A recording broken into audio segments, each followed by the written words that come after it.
Sod webworms are tiny worms that live in your grass. Usually you always, in the summer months, have an infestation of some kind, but some years it's much worse than others.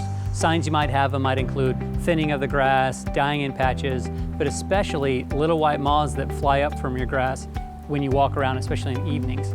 If you do have those moths, it means you have the caterpillars. It also means you have the eggs. One of the dangers of sod webworms is they're multi-generational, so you'll have the living caterpillar infestation as well as an egg population all in the grass at the same time. It's very important to treat them. If you don't treat them and you have a kind of big infestation, you could lose parts of your whole lawn, if not your whole lawn altogether. There are 3 ways to treat sod webworms.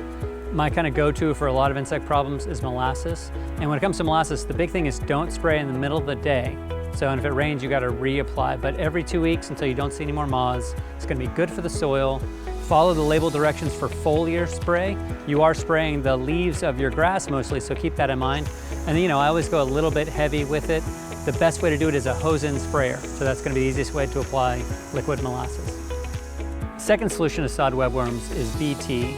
So BT stands for Bacillus thuringiensis. It's a bacteria that's naturally found in soils, and it kills the caterpillars from the inside out, actually decomposes them from the inside.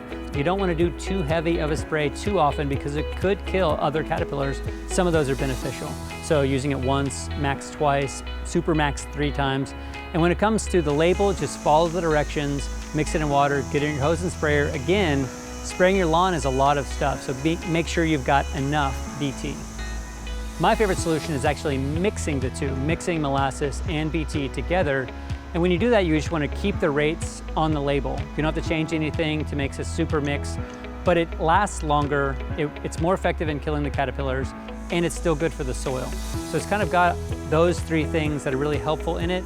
For sure, a hose-in sprayer is the way to get it out there. And with this, you can do 2 or 3 applications and you'll solve your webworm problems. If you are seeing those little white moths, take action because they can move really quickly to destroy your space. The things that we listed work really well, but remember, building resilience to the soil is the #1 thing you can do to protect your lawn. So keep that in mind as you're doing what you're doing. But again, act quickly if you have the moths.